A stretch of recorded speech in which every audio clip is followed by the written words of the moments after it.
리스본의 겨울은 태주강 너머에서 불어오는 바람처럼 스산했다. 알파마 지구의 오래된 아파트, 창백한 햇살이 겨우 스며드는 서재에서 은퇴한 역사학자 아르투르는 홀로 시간을 견디고 있었다. 70대 초반, 마른 몸에는 지성의 깊이와 함께 지울 수 없는 쓸쓸함이 배어 있었다. 책들은 벽면을 따라 천장까지 빽빽하게 들어차 있었지만 방 안의 공기는 먼지처럼 가라앉아 있었다. 몇 해 전 세상을 떠난 아내 엘레나의 사진만이 낡은 책상 위에서 희미하게 웃고 있었다. 그 웃음은 이제 아르투르에게 사무치는 그리움이자 견딜 수 없는 고독의 증거였다. 평생을 학문에 바쳤고 존경받는 학자로서의 명성도 얻었지만 은퇴 후 그의 삶은 텅 빈 캔버스 같았다. 아내 엘레나는 그의 지적 세계를 이해하고 공유해준 유일한 동반자였다. 그녀가 떠난 후 세상은 소음을 잃은 듯 적막했고 삶의 의미마저 희미해져 갔다. 가끔 딸 소피아가 찾아왔지만 현실적이고 분주한 그녀와 아르투르 사이에는 보이지 않는 벽이 있었다. 아버지를 걱정하면서도 그의 깊은 슬픔을 어떻게 건드려야 할지 모르는 딸과 속내를 드러내는 데 서툰 아버지. 그들의 대화는 늘 표면을 맴돌다 어색하게 끝났다. 아르투르의 하루는 정해진 틀 안에서 반복되었다. 아침에는 오래된 서적을 읽고 오후에는 태주 강변을 따라 정처 없이 걷거나 바이샤 지구의 낡은 서점에 들렀다. 하지만 그의 눈은 책 속의 글자 위를 혹은 강물의 흐름 위를 공허하게 떠돌 뿐이었다. 누구와도 깊은 대화를 나누지 못했다. 가끔 오랜 동료이자 친구인 페드로와 카페에 앉아 체스를 두거나 차를 마셨지만 그것은 고독을 잠시 잊게 해줄 뿐 근본적인 외로움을 달래주지는 못했다. 지적인 자극, 영혼의 교감. 아르투르는 그것을 갈망했지만 어디서 찾아야 할지 알 수 없었다. 이대로 시간 속에 풍화되어 사라질 것만 같은 두려움이 그의 마른 어깨를 짓눌렀다. 그러던 어느 늦가을 저녁, 그는 마지못해 작은 갤러리 오프닝 행사에 참석했다. 번잡한 사교 모임을 꺼렸지만 옛 제자의 간곡한 청을 거절할 수 없었다. 낯선 사람들 사이에서 어색하게 서 있던 그의 눈에 한 여자가 들어왔다. 화려한 색감의 스카프를 두르고 풍성하고 약간 부스스한 머리를 한 여자. 50대 후반으로 보이는 그녀는 강렬한 눈빛과 생기 넘치는 표정으로 좌중을 압도하고 있었다. 마치 무대 위의 배우처럼 몸짓은 컸고 웃음소리는 공간을 울렸다. 그녀는 자신을 화가 이자벨라라고 소개했다. 이자벨라는 우연히 아르투르가 저명한 역사학자라는 사실을 알게 되자 과장된 감탄사를 연발하며 그에게 다가왔다. 그녀는 아르투르의 저서들을 읽었다며 아마도 피상적으로 훑어보았을 그의 지성에 대해 열정적으로 찬사를 보냈다. 그리고 자신의 예술세계, 색채와 형태를 통해 인간 내면의 심연을 탐구하려는 자신의 열망에 대해 쉴 새 없이 이야기했다. 아르투르는 처음에는 당황했지만 곧 그녀의 거침없는 에너지와 예술에 대한 순수한 것처럼 보이는 열정에 매료되었다. 오랫동안 잊고 지냈던 지적인 흥분과 삶의 활력이 그의 내면에서 꿈틀거리는 것을 느꼈다. 이자벨라의 눈빛은 마치 그의 깊은 고독을 꿰뚫어 보는 듯했고 그녀의 말들은 메마른 그의 영혼에 단비처럼 스며드는 듯했다. 그날 밤 아르투르는 오랜만에 가슴 뛰는 설렘을 느끼며 집으로 돌아왔다. 창밖의 리스본 야경이 그 어느 때보다 아름답게 느껴졌다. 두 사람의 만남은 급물살을 탔다. 이자벨라는 아르투르를 벨랭 지구의 미술관으로 이끌었고 바이샤의 오래된 카페에서는 문학과 역사에 대한 열띤 토론을 벌였다. 그녀는 아르투르의 해박한 지식에 연신 감탄하며 그를 존경하는 눈빛으로 바라보았고 아르투르는 그런 그녀에게서 잊었던 존재감을 확인받는 듯했다. 이자벨라는 자신의 불안정한 삶과 예술가로서 겪는 고뇌를 솔직하게 털어놓으며 아르투르의 동정심과 보호 본능을 자극했다. 그녀는 아르투르의 깊은 외로움을 정확히 파고들었고 마치 그의 영혼을 완벽하게 이해하는 유일한 사람인 것처럼 행동했다.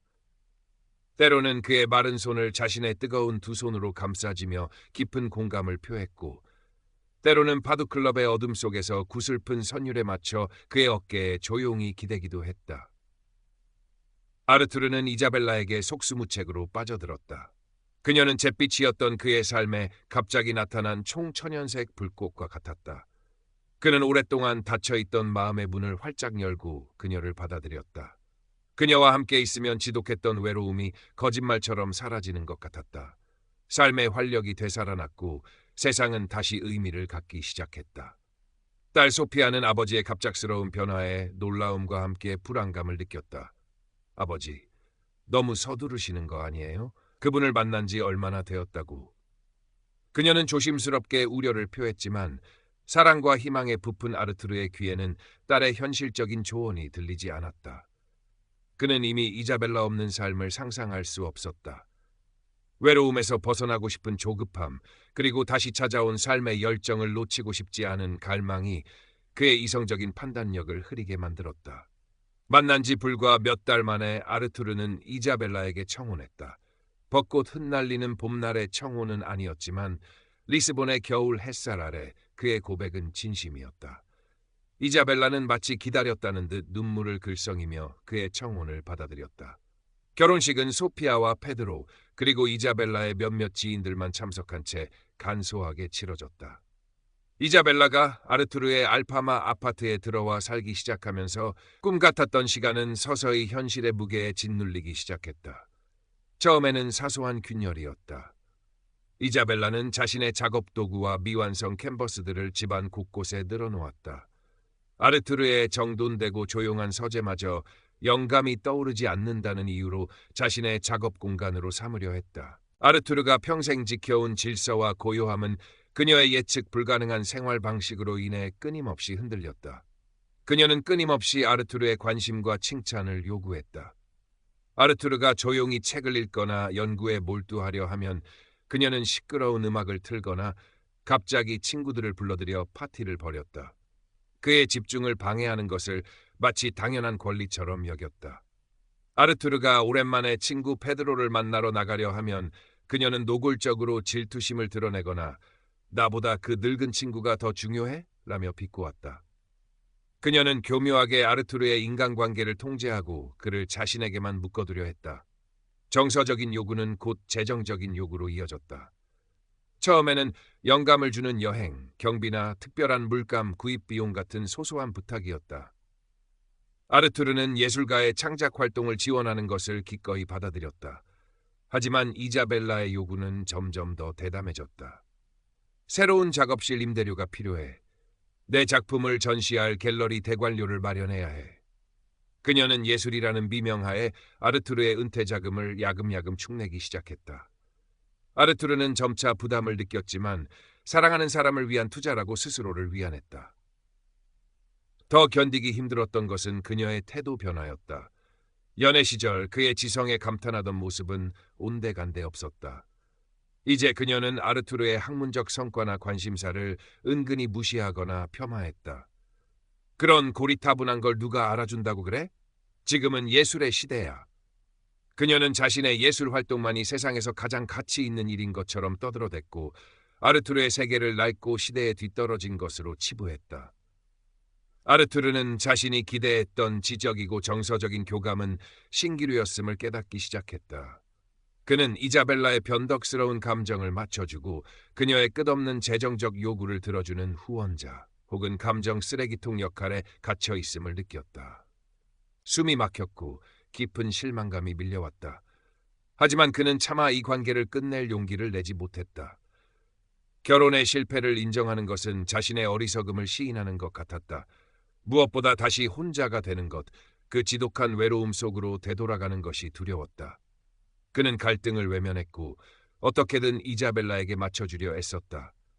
그의 영혼은 점점 더 황폐해져 갔다. 딸 소피아와의 관계는 더욱 멀어졌고 친구 페드로와의 만남도 뜸해졌다. 그의 세계는 다시 좁아지고 있었다. 이번에는 외로움 때문이 아니라 잘못된 관계로 인한 질식 때문이었다. 겨울은 깊어갔고 리스본의 하늘은 자주 잿빛 구름에 덮였다. 아르투르의 마음도 그 하늘처럼 어둡고 무거웠다. 그는 종종 서재 창가에 앉아 텅 빈 눈으로 거리를 내려다보았다.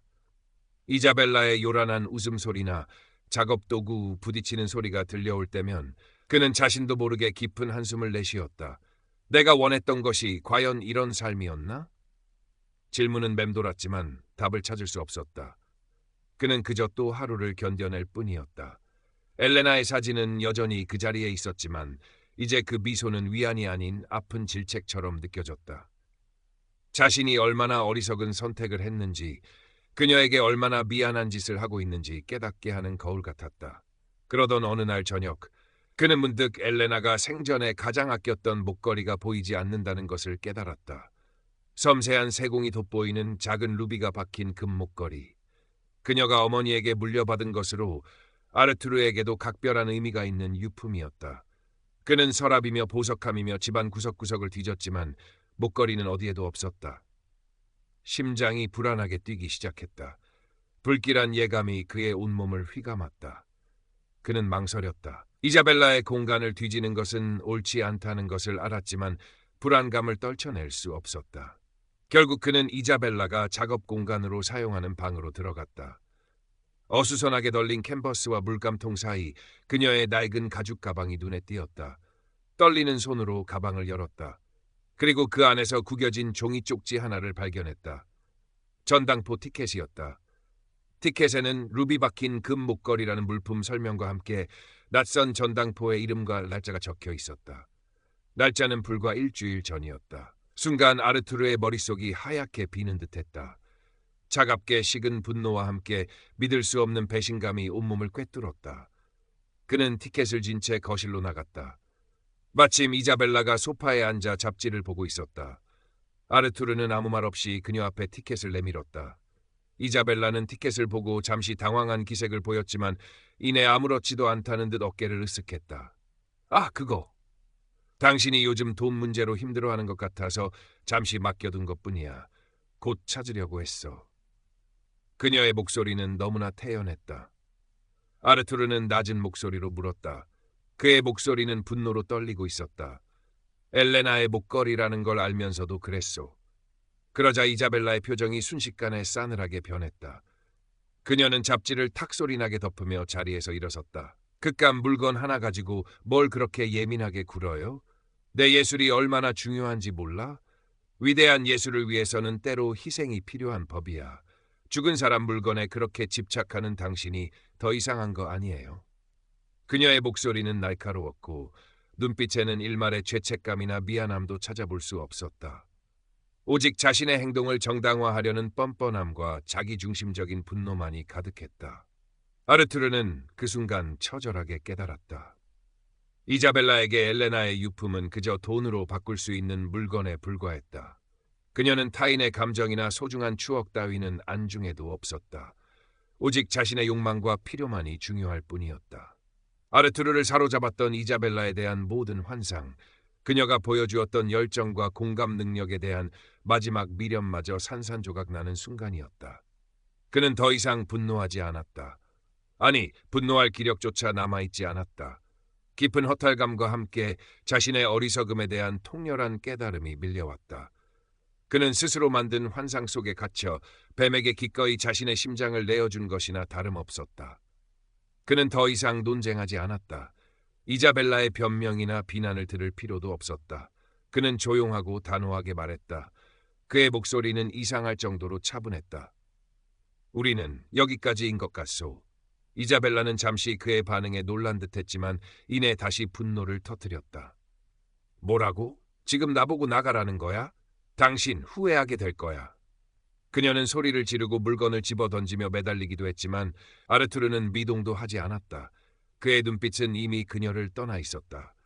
결국 이자벨라는 자신의 물건들을 되는 대로 챙겨 떠나갔다. 그녀의 떠나는 뒷모습에는 미련이나 반성보다는 새로운 기회를 찾아 나서는 듯한 냉담함과 분주함만이 엿보였다. 이자벨라가 떠난 아파트는 다시 깊은 침묵에 잠겼다. 요란했던 폭풍우가 지나간 뒤의 고요함. 아르투르는 소파에 주저앉았다. 깊은 슬픔과 허탈감이 파도처럼 밀려왔다.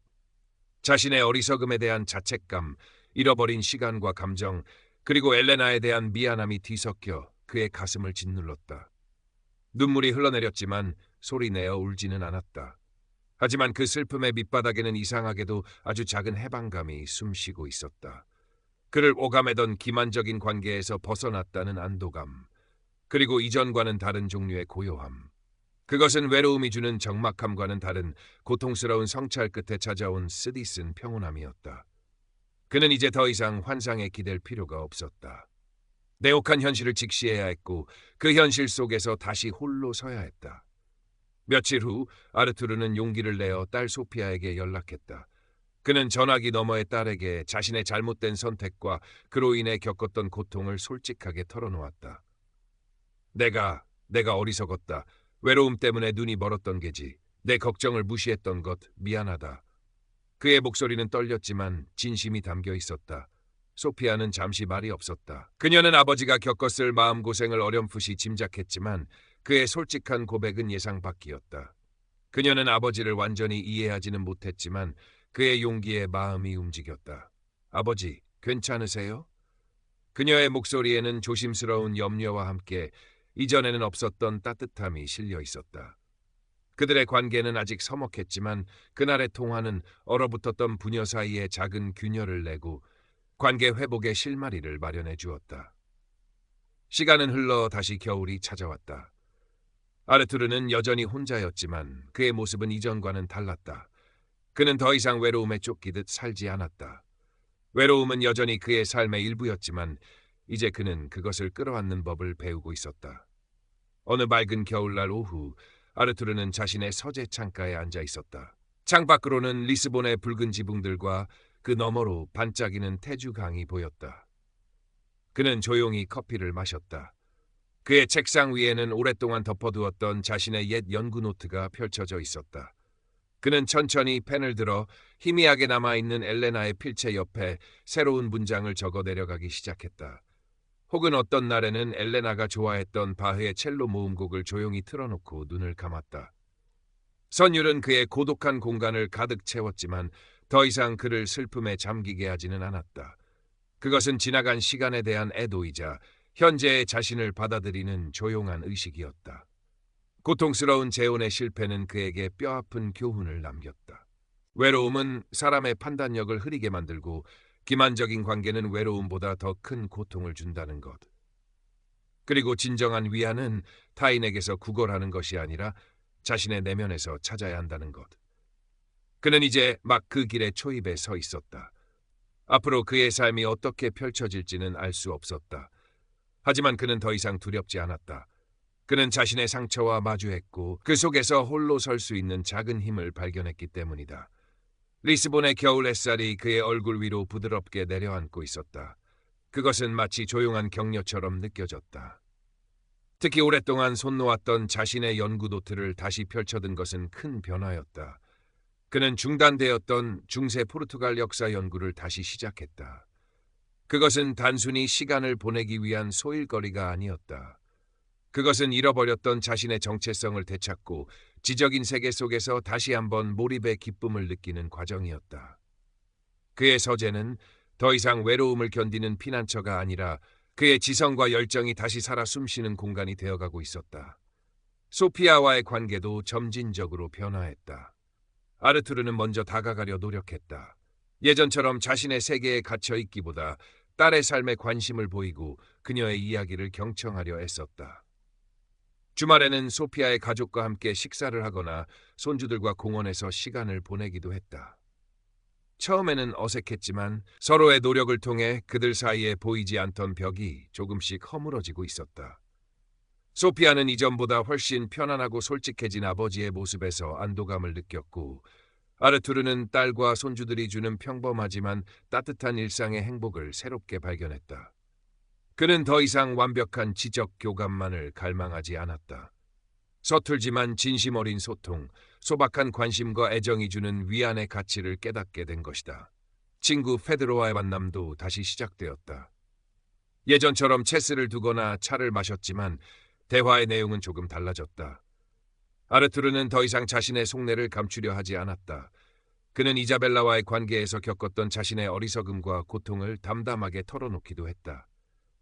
페드로는 말없이 그의 이야기를 들어주었고 때로는 따뜻한 위로와 조언을 건넸다. 아르투르는 비로소 진정한 우정의 의미를 다시금 깨달았다. 그것은 화려한 공감이나 열정적인 지지가 아니라 그저 곁에서 묵묵히 함께 있어주는 존재의 소중함이었다. 문득 찾아오는 깊은 고독감, 엘레나에 대한 사무치는 그리움은 여전히 그의 삶의 일부였다. 특히 해질녘 창밖으로 노을이 물들 때면 어김없이 쓸쓸함이 밀려왔다. 하지만 이제 그는 그 감정에 압도당하지 않았다. 그는 외로움을 자신의 일부로 받아들이고 그것과 함께 살아가는 법을 터득해가고 있었다. 때로는 파도 음악을 들으며 그 슬픔에 기꺼이 잠겼고, 때로는 책 속의 인물들과 대화하며 고독을 달랬다. 그는 혼자 있는 시간이 더 이상 견뎌야 할 형벌이 아니라 자신과 깊이 만날 수 있는 소중한 기회임을 깨닫고 있었다. 그는 새로운 관계를 섣불리 갈망하지 않았다. 이자벨라와의 경험은 그에게 값비싼 교훈을 주었다. 진정한 사랑과 교감은 외로움이라는 결핍을 채우기 위해 서둘러 찾는 것이 아니라 스스로 온전해졌을 때 비로소 건강하게 시작될 수 있다는 것을. 그는 이제 타인에게서 자신의 행복을 구걸하지 않았다. 대신 자신의 내면을 가꾸고 스스로의 힘으로 삶의 의미와 기쁨을 찾아가는 데 집중했다. 그는 리스본의 여러 문화 행사에 참여하기 시작했다. 미술관 강연을 듣거나 작은 음악회에 가거나 역사학회 모임에 나가기도 했다. 예전처럼 명성을 위한 활동이 아니었다. 순수하게 배우고 즐기기 위한, 그리고 세상과 다시 연결되기 위한 노력이었다. 그 과정에서 그는 다양한 사람들을 만났고 자연스럽게 대화를 나누었다. 어떤 만남은 스쳐 지나갔고 어떤 만남은 잔잔한 우정으로 이어지기도 했다. 그는 더 이상 완벽한 이상형을 찾으려 애쓰지 않았다. 그저 열린 마음으로 사람들을 만나고 서로의 다름을 존중하며 관계를 맺어가는 법을 배우고 있었다. 이자벨라에 대한 생각은 거의 하지 않았다. 그녀는 그의 삶에 깊은 상처를 남겼지만 이제 그 상처는 희미한 흉터로 남아있을 뿐이었다. 그는 그녀를 용서하지도 증오하지도 않았다. 그저 자신의 어리석었던 과거의 한 부분으로 받아들일 뿐이었다. 그녀는 그에게 자기 사랑의 중요성을 깨닫게 해준 반면교사였다. 어느 봄날 아르투르는 태주 강변을 산책하고 있었다. 강물은 햇살을 받아 눈부시게 반짝였고 강변에는 이름 모를 야생화들이 활짝 피어 있었다. 그는 벤치에 앉아 따스한 봄바람을 느꼈다. 그의 얼굴에는 더 이상 깊은 수심이나 고독의 그늘이 드리워져 있지 않았다. 대신 잔잔한 미소와 함께 오랜 풍파를 겪고 난 뒤의 평온함이 감돌았다. 그는 여전히 혼자였지만 더 이상 외롭지 않았다. 그의 내면은 스스로 발견한 작은 행복들과 의미들로 조금씩 채워지고 있었다. 그는 주머니에서 작은 수첩을 꺼내 무언가를 적기 시작했다. 아마도 새로운 연구에 대한 단상이거나 혹은 문득 떠오른 삶에 대한 성찰일 것이다. 그의 펜 끝에서 새로운 이야기가 조용히 시작되고 있었다. 리스본의 봄은 그에게 다시 한번 희망을 속삭이는 듯했다. 그는 이제 그 희망을 자신의 힘으로 가꾸어 나갈 준비가 되어 있었다. 아르투르의 변화는 서서했지만 분명했다. 그는 더 이상 과거의 명성이나 잃어버린 관계에 연연하지 않았다. 대신 현재의 삶, 소소한 일상 속에서 기쁨과 의미를 찾는 데 집중했다. 손주가 그려준 서툰 그림 한 장, 소피아가 구워온 따뜻한 빵 한 조각, 페드로와 나누는 체스 한 판, 그리고 무엇보다 자신의 연구에 다시 몰두하며 느끼는 지적인 희열. 이런 것들이 그의 삶을 다시 풍요롭게 만들기 시작했다. 그의 연구는 새로운 활기를 띠었다. 그는 단순히 과거의 자료를 정리하는 것을 넘어 새로운 관점에서 중세 포르투갈 역사를 해석하려는 시도를 했다. 젊은 시절의 열정이 되살아나는 듯했다. 그는 도서관을 찾아 희귀 자료를 뒤지고 때로는 젊은 학자들과 교류하며 새로운 아이디어를 얻기도 했다. 그의 연구는 더 이상 외로움을 잊기 위한 수단이 아니라 그 자체로 즐거움이자 삶의 원동력이 되었다. 그는 자신의 연구 결과를 정리하여 작은 논문을 발표할 계획도 세웠다. 다시 세상과 소통하고 기여하고 싶다는 건강한 욕구가 그의 내면에서 자라나고 있었다. 소피아와의 관계는 눈에 띄게 좋아졌다. 이제 그들은 서로에게 좀 더 솔직하게 감정을 표현하고 서로의 삶을 존중하며 지지해 주었다. 소피아는 아버지의 변화에 진심으로 기뻐했고 아버지가 다시 자신의 세계를 찾아가는 모습을 보며 안도했다. 아르투르 역시 딸의 독립적인 삶을 인정하고 응원해 주었다. 그는 더 이상 딸에게 의지하려 하거나 자신의 외로움을 투영하지 않았다. 건강한 거리감을 유지하면서도 필요할 때는 서로에게 든든한 버팀목이 되어주는 관계로 발전한 것이다. 가끔 소피아는 농담처럼 물었다. 아버지, 혹시 또 좋은 분 만나실 생각은 없으세요? 아르투르는 그저 웃으며 대답했다. 글쎄다, 인연이 있다면 만나겠지만 이제는 서두르지 않을 생각이다. 지금 이대로도 충분히 괜찮구나. 그의 목소리에는 억지스러운 강인함이 아닌 진정한 평온함이 묻어났다. 그는 리스본이라는 도시를 새로운 눈으로 바라보기 시작했다. 예전에는 그저 익숙하고 때로는 지루하게 느껴졌던 도시의 풍경들이 이제는 새롭게 다갔다. 그는 카메라를 들고 알파마의 좁은 골목길을 탐험하거나 오래된 아줄레주 타일의 아름다움을 발견하며 감탄하기도 했다. 태주 강변의 노을은 여전히 아름다웠고 파두의 선율은 여전히 애잔했지만 이제 그는 그 속에서 슬픔만이 아닌 삶의 깊이와 아름다움을 함께 느낄 수 있었다. 그는 도시와 그리고 자기 자신과 화해하고 있었다. 물론 이자벨라와의 기억이 완전히 지워진 것은 아니었다. 가끔 그녀의 강렬했던 눈빛이나 열정적인 목소리가 떠오를 때도 있었다. 하지만 이제 그 기억은 더 이상 그를 괴롭히지 않았다. 그것은 마치 오래된 영화의 한 장면처럼 아련하지만 더 이상 현실감을 갖지 못하는 과거의 편린일 뿐이었다. 그는 그 경험을 통해 인간의 나약함과 기만성, 그리고 무엇보다 자기 자신에 대해 많은 것을 배웠다. 그 값비싼 수업료 덕분에 그는 더 현명해지고 단단해질 수 있었다. Current Part Characters 497 Total Characters 1860. 어느덧 계절은 다시 겨울을 향해 가고 있었다. 아르투르는 서재 창가에 앉아 차를